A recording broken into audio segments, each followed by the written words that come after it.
As we sing it, we wanted to invite our friend Chater to help lead it with us. So if you know it, sing it. Let's sing this together. And in my mother's womb, you formed me with your hands, known and loved by you. Before I took a breath, when I doubted, Lord, remind me, I'm wonderfully made. You're an artist and a potter, I'm the canvas and the clay.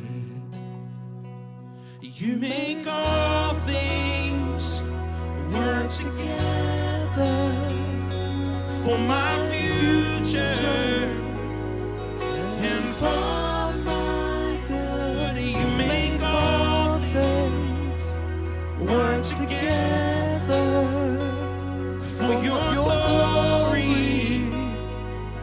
and for your name. Yeah.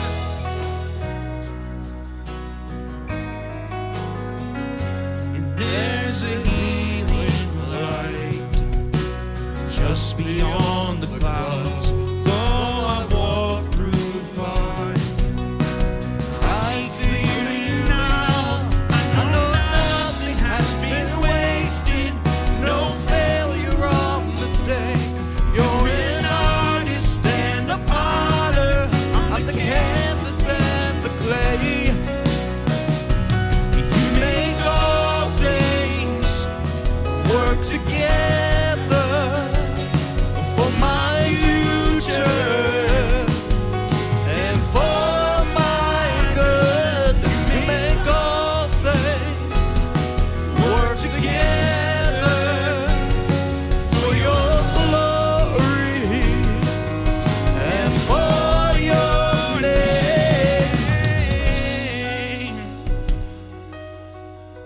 Oh, yeah. It's for your name. When I doubt it, Lord, remind me I'm wonderfully made. You're an artist and a potter, I'm the canvas and the clay. I know nothing has been wasted, no failure or mistake.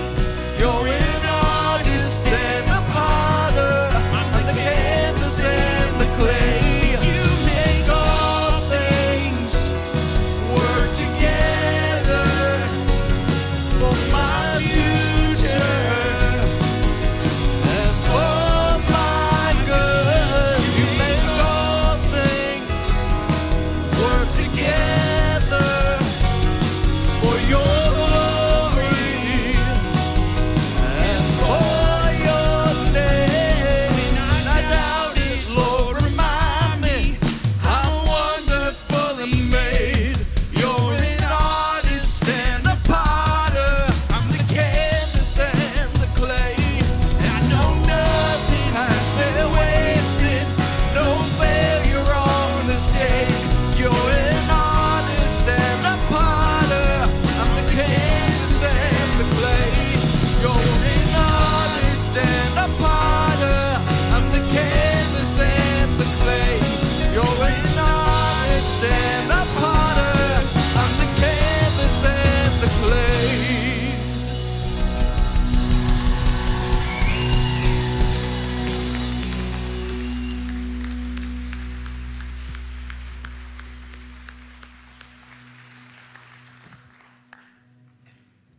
My favorite line in that song says, "You make all things work together for my future and for my good."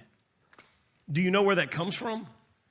It's a reference to Romans 8:28, one of the most important scriptures in my life and with important implications for all of our lives. This guy named Paul, at the time he was named Saul, his name got changed, that's another story. He had once done a lot of really bad things, and he had hurt a lot of people, and he tried to destroy the movement of Jesus followers, and he got his life completely turned upside down because he had this personal encounter with Jesus. And you might expect that the story goes, he has this encounter with Jesus and Jesus rescues him and then everything goes up and to the right. Like everybody is happy and everything's working. But that's not how life works. And it's not how following Jesus works. Jesus told his followers, in this world you will have trouble, even after you start following me. So instead, Paul, his faith gets rooted very deeply in Jesus, and then his life gets upended. He loses pretty much everything. He's beaten and tortured. There are assassination attempts on his life. And one time he's shipwrecked, and he spent a night floating in the open sea when his boat got torn apart. Oh, and he's thrown in jail just for being a person of faith in Jesus. And after all of that, in his final letter, Romans is the last thing he wrote, he said these words: God works all things for the good of those who love him and are called according to his purpose. When you and I sing, you make all things work together for my future and for my good, we're not just throwing out a hopeful wish. We are claiming a divine promise, because bad things still happen. But God is bigger than whatever that is. And he's strong enough to produce good even when what's happening in your life isn't. Hold on to that promise. Run towards God, because he's not the one bringing your pain, but he is the remedy to it. In fact, today I know that there are people at all of our campuses right now, some folks who are really struggling with all kinds of things. And I thought that maybe we could just live in this moment of this promise that God gives us and pray for each other. Let me pray for you. So come with me. God, some of us, we came to church today in spite of a bunch of stuff pushing back on us. Turmoil in all kinds of places, or fear. And we're just going to claim this promise in you today, God, that you work all things for the good of those who love you, and that you don't bring pain and trauma and sorrow, but that you're bigger than all those things. And so for those of us wrestling right now, we just want to live in this promise you make us, and we're going to trust you for it no matter what. In the name of Jesus, amen. A few weeks ago, I met someone from our church who doesn't live near me. And so we planned to rendezvous at this little breakfast place in between our homes, save us both a little bit of travel. And in our text exchange, I said to him, hey, breakfast is on me. And we all know what that means. It means I'm buying. I don't always do that. But this friend was going through a really hard time, and I didn't want him wondering how he was going to pay for his breakfast or ordering a bagel when what he really wanted was a waffle and an omelet. So anyway, I maximized my morning. Mornings are my most productive time. So I got up early that day. I went to the gym. I got some other work done all before breakfast. That's a normal day for me. And then I left the house just in time to get to the breakfast meeting on time, which is how I live my life, by the way. I'm not really early. I'm usually not late. I'm almost always just right on time. And so I'm on the way there. Everything's tracking to be on time. I'm about 10 minutes from my house when I realize that my ride was really peaceful. Too peaceful.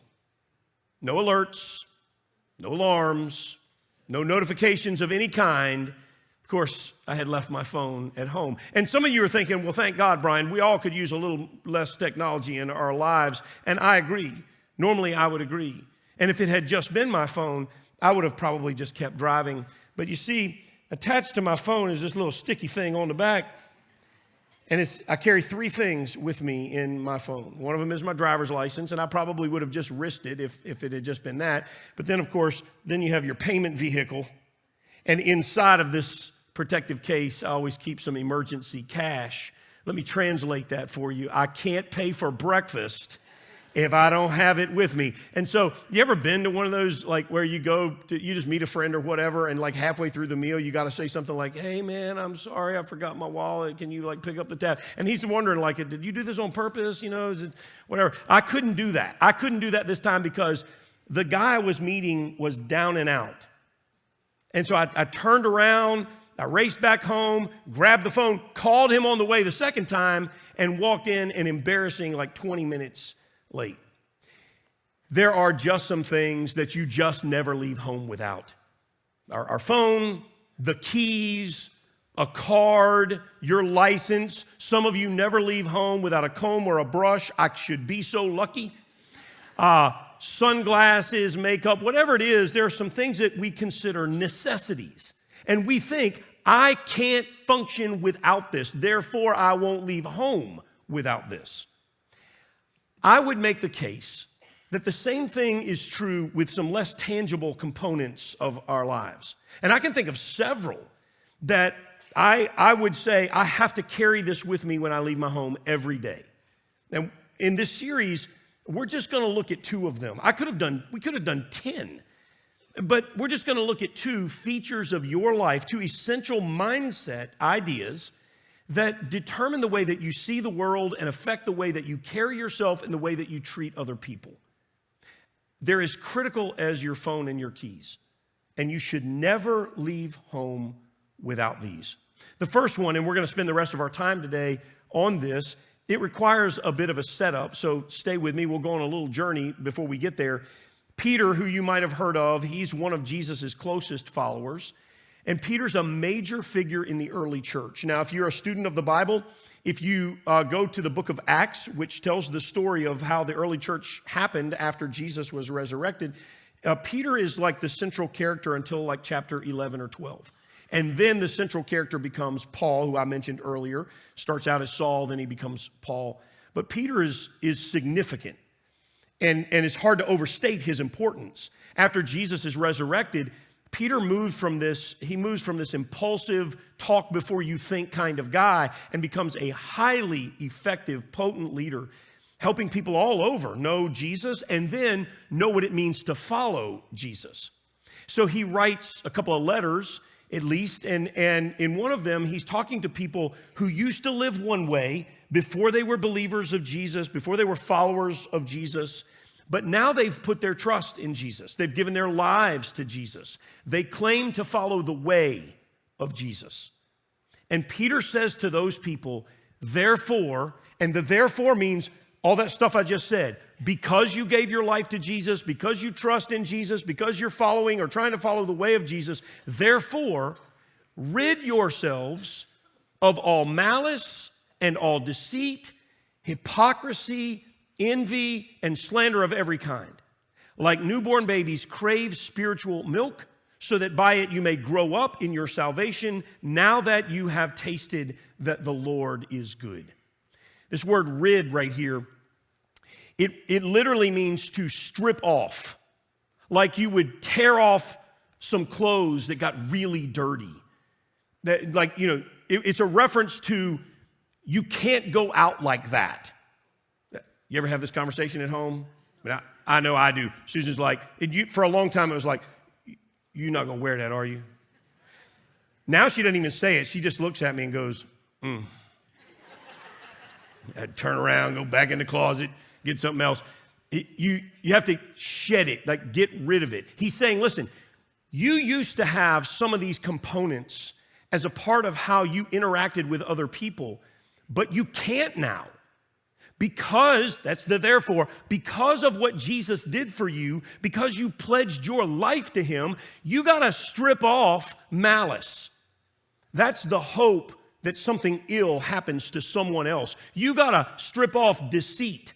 That's the misleading of somebody else. You got to strip off hypocrisy. That's the faking it of who you are with someone else. You got to strip off envy. That's wishing you had the possessions of somebody else. One of my favorite commentators, he says, envy is the last sin to die. Think about that for a minute. Peter says, you got to strip off slander or gossip. That's the speaking ill of someone else. You know what all those have in common? Someone else. They're sins that are centered around how we see and think and treat someone else.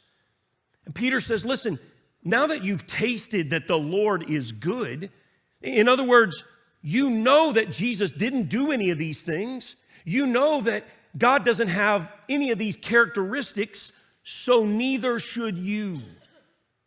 And I love how he tells them to grow up. Don't you wish you could just say that to somebody sometime, just grow up? Not me, of course. I always act mature like an adult. Anyway, Peter doesn't just leave us to wallow in our sin. He doesn't stop here. He actually gives us the remedy. And it's wrapped up in a single word. We're getting there. And it'll translate into a mindset that you should never leave home without. So just a few verses later, he says, look, you're free, yet you are God's slaves. This word means servant. So don't use your freedom as an excuse to do evil. He's saying, listen, Jesus came to set you free from who you used to be, and now you serve God instead. You were not released from sin just so you could justify behaving badly on the account of you're forgiven. Because now you represent God. You submitted your life to God. And the fact that you're forgiven doesn't make you better, but you ought to behave better. That's what he's saying. What does behaving better look like? Well, here's what he says next. You're free, yet you're God's slaves. Don't use your freedom as an excuse to do evil. Respect everyone and love the family of believers. Fear God and respect the king. Respect everyone. Right here. This is what we should never leave home without. Respect. For who? Everyone. There is no distinguishing exception here for people we don't like, don't agree with, don't share the same values. Peter doesn't say, hey, respect most everyone, or respect people who think like you think, or respect everyone you believe is right. Everyone is a word like always and never. It's an absolute. It offers no loophole. Follower of Jesus, this is not something you can opt out of, but some of us have. We demonize and we believe the worst about others. And followers of Jesus are just as guilty of this bad behavior, I'm sorry to say. And it's harmful to people around us. Worse, it's harmful to our cause because we say we care about people coming to know who Jesus is. It's an incredibly inaccurate representation of Jesus, who we're supposed to be like. You know what the word Christian means? It means little Christ. We're supposed to look like him, act like him. We need to behave better. We need to think better. And in case, you got your feathers ruffled, and I promise it's about to get worse, I just want to remind you, this ain't Pastor Brian's lecture. For the follower of Jesus who sees the Bible as our authority, we even call this the Word of God. You cannot skip this. You can't ignore it. You can't dismiss this text. Respect everyone means respect everyone. So I want to talk about what it might look like in a practical way. I spent a lot of time kind of unpacking this. I came up with a whole series worth of stuff. We're just going to look at 3 aspects that I feel like God impressed on me about what respect looks like. What does it mean to respect everyone? So first, respect means I validate feelings and listen in an attempt to understand. I validate feelings, the other person's feelings, and I listen to them in an attempt to understand. Did you know that 37% of Americans, that's about 15% of the adult population, has some trouble hearing? That's a lot. But it's nothing compared to the percentage of Americans who have trouble listening. The brother of Jesus famously wrote, everyone, there's another absolute by the way, everyone should be quick to listen, slow to speak, and slow to become angry. I've taught on this text a lot. Probably not enough, though. I would argue that we have an epidemic of talking and an epidemic lack of listening. We will never win without listening. And when I say win, I mean becoming who God made us to be and influencing the world to have a curious intrigue about the community of Jesus followers instead of a repulsion from us. Do you know what it feels like to have someone who feels heard, do you know what it feels like to be heard? You do, because you know what it feels like when you've been heard. Stephen Covey used to say that listening is the deepest form of caring you can give to someone else. A great gift, because listening seeks to understand how something has shaped you. It seeks to walk a mile in your shoes and validate your feelings, none of which is a form of agreement, by the way. When someone does that with me, I feel like the most important person to them in that moment. And here's the thing. You don't have to agree when you listen, as long as you're willing to try and understand the other person's point of view. That's all it is. So to respect everyone, we have to do more listening and less talking. And I just want to give you just a quick how-to. This is really unfair. Like, I've taught courses on this, but let me just give it to you in a nutshell. You say to the other person, by the way, this works in your marriage, it works with your kids, it works with your coworkers, it works in any kind of relationship at all. You say to them, hey, listen, I really want to understand where you're coming from. Can you help me see your perspective? You do it like that, just like that. And along the way, hopefully they'll start talking, and what you're doing is you're listening for feelings, not just for words. We always say we listen with our eyes, not just with our ears. So I'm looking for all the body language and all the facial expressions and all the subtle cues. And along the way, all you're doing is saying things like, gosh, it seems like you feel whatever. You fill in the blank. And they're either going to say, yeah, that's right. Or they're going to say, no, it's not really how I feel. It's more like this. And whatever you do while this conversation is happening, while you're sitting in the listening seat, which is what I call it, stop talking. You're not going to argue. You're not going to say, well, that's factually incorrect. You're not going to pull up a spreadsheet or a piece of data. Nothing. You're just trying to understand. Tell me how you feel. And we always validate feelings. Always, always, always. And once you get to the end of it, like you keep going, I call it peeling the onion. You get down to the core of it, and they'll say, you know, that's it. That's it. That's how I feel. Once you get there, well, then you can summarize your perspective on it. You can say, I can appreciate how you would feel that way, or I can understand that, or that makes sense to me. And then you switch seats, figuratively, and you share your perspective, and hopefully they will give you the same gift that you just extended to them. But even if they don't, I'm going to try to listen, because it's the right thing, the respectful thing to do. Thing is, if you do this and you're sincere about it, it makes the conversation vulnerable for you. Because if you're really listening, if you're really trying to understand where somebody else is coming from, you might just find your perspective changes too. It's super vulnerable, which is why a lot of people don't do it. We just want to be right. It might surprise you to know that several families have come to see me over the last few years who had a teenager or a young adult who felt like they were the wrong gender. And while many of us, we like to think we would know, we like to think we know exactly what we would do in that situation as parents, I promise you, it is far more complicated when it's your kid and when you as a parent are wrestling with the long-term standing of your relationship with your child. I had one family say to me, our son is suicidal and we are facing the very real possibility of his death over this issue. I knew this family. I cried with them in their agony because it's easy for us to judge from afar, and it's easier to respect if we'll draw close enough to listen. I'm not talking about agreement. I'm talking about empathy. So we've just got to listen. That's the deep form of respect.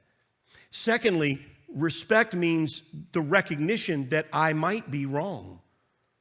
The Apostle Paul, who I referred to earlier, he said these words one time. He said, for now, we see through a glass darkly, but then face to face.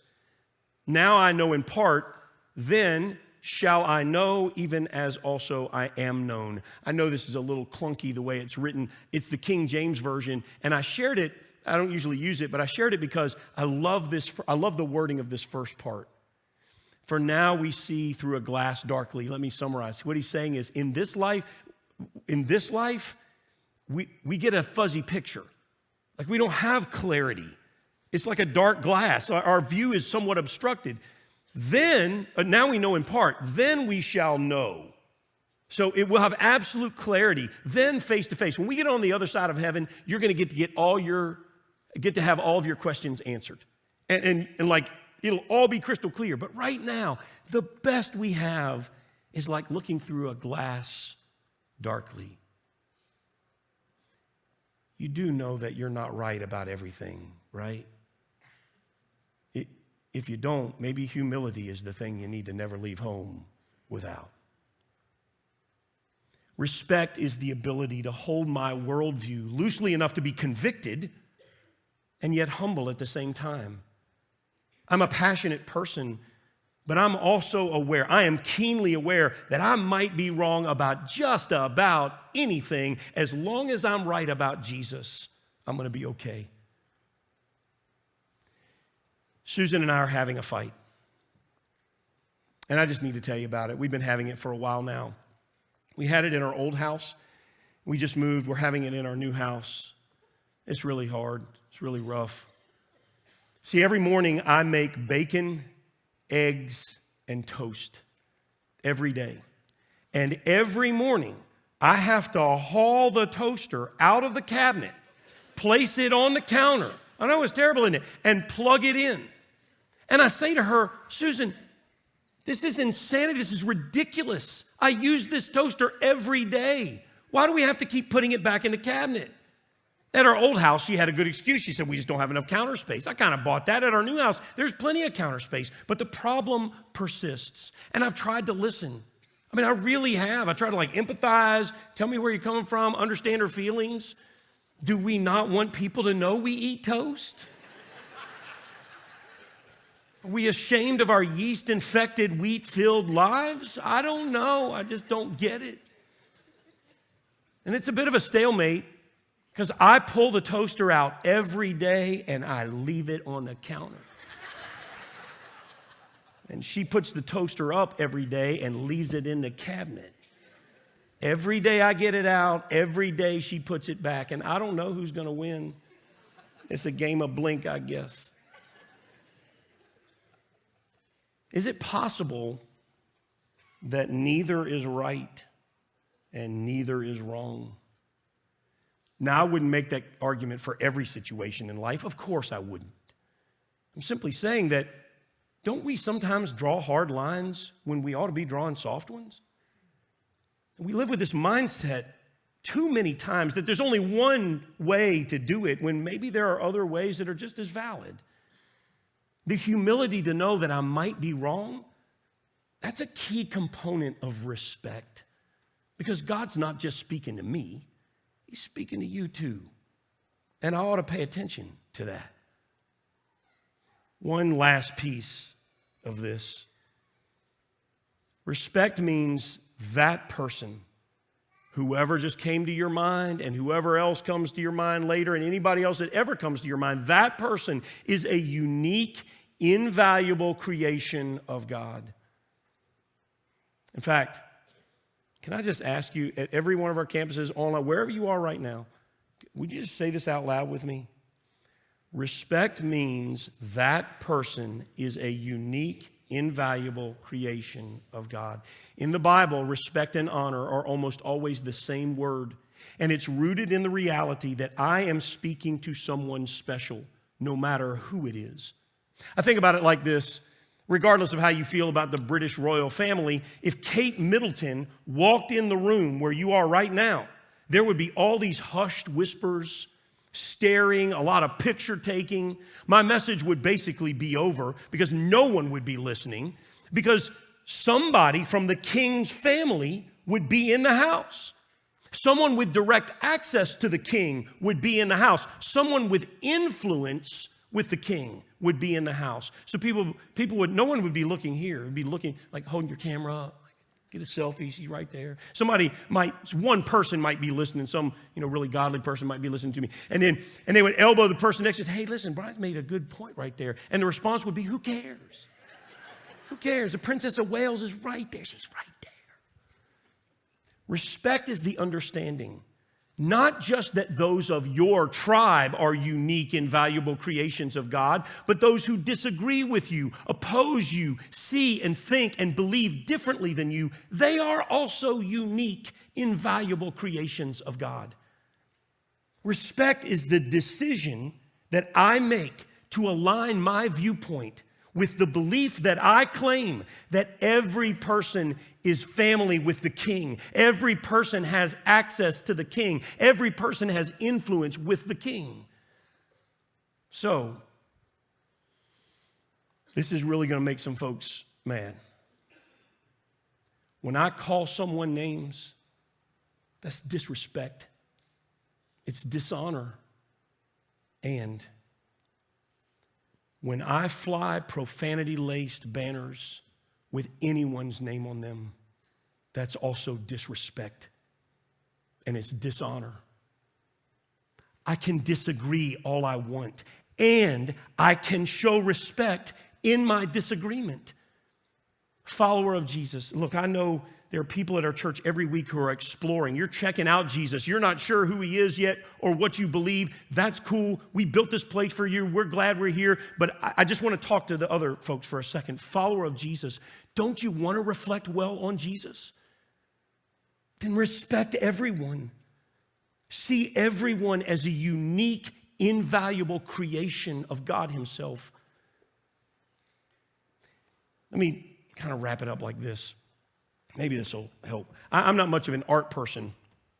I like art, I guess. Susan likes to go to the Fine Arts Museum once a year, and, you know, I make faces when she's not looking at me. I'm not, you know, I try to appreciate it. I know some of you really love art. I often don't get it, like this piece right here.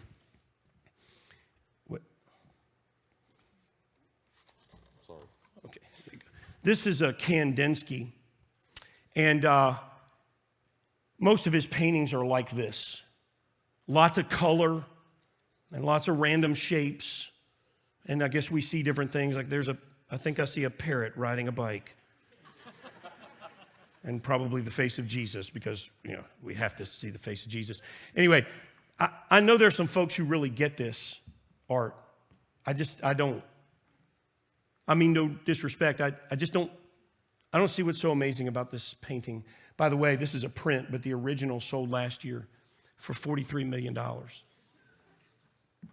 Okay, let that sink in for a minute. All right, and so then there's this one. This is Norwegian artist Edvard Munch, and he painted this in 1893, and it's called The Scream. And unlike the Kandinsky, I can at least start to grasp this one. Like, there's a boardwalk, some people walking on it. And then we get Zombie Dude. And that's where I get lost. Like, there are a couple people in boats back here, and they're like, row away, there's a zombie on the dock. Like, I'm not really, like, zombie movies are not my thing. I guess zombie art is not my thing.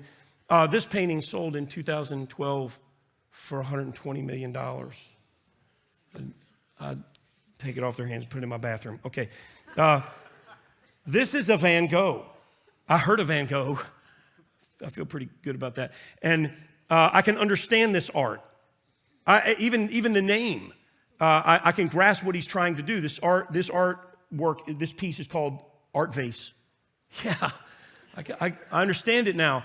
Unfortunately, this one only sold for, it's only worth like $12 million. Hang on just a second, bro. It's only worth like $12 million. I guess the more understandable it is, the less valuable it becomes. I don't know. There's actually one more piece of art here I wanted to show you. This is my friend Brian Hillis. And I've gotten to know Brian. I've known him for a good while now. He serves on our dream team, backstage, like today, and in some other places around our whole church. Brian and I have had some great conversations, and I've gotten to hear a part of his story. And I've had the honor of having a front row seat at times to see and to hear how God has shaped him and keeps shaping him, and how God has worked in him and how God has worked through him. Now, on the outside, this art, like any art, can be a little hard to understand. But when you know the artist of the art, you can better understand the art itself. If you don't know Brian, and if you don't know the artist who shaped him, it's easy to draw all kinds of conclusions that are based on assumptions. But when you respect that this art is invaluable, it's unique, it's priceless, it's worth far more than any of the other representations on this platform put together. When you listen with humility, well then you get to see just how amazing my friend Brian is. And he and I, we don't always agree, which is completely irrelevant, because I can love him when I know him and when I know the artist behind this masterpiece right here. Thanks, Brian. Love you. There's a lot more we could say about respect, but the most important thing you need to know doesn't come from me. You need to hear from God. And my guess is that today God is speaking to some of us, at least convicting you, maybe speaking to you about a new perspective or something you need to rethink. Don't ignore his voice. Set aside your anger or be mad at me. Just listen to God. Because respect is something you should never leave home without. So, would you just close your eyes with me for a second and receive this sort of benediction like a prayer? I just want to speak it over you. May we show respect to everyone. May we listen to understand and to validate feelings. May we always be aware that we might be wrong and have eyes to see when we are. May we not see other people as problems or opponents, but may we see everyone as unique, invaluable creations of God. Amen. Every person is a masterpiece, created by the master creator, God. Our interactions with others should honor them and the one who uniquely made them into the person that they are. May we all take that with us into each day and with every person we see this week. Be sure to check out our events page to find out all that's happening around our church over the holiday season that's coming up. Thanks for joining us today, and I hope to see you again next week.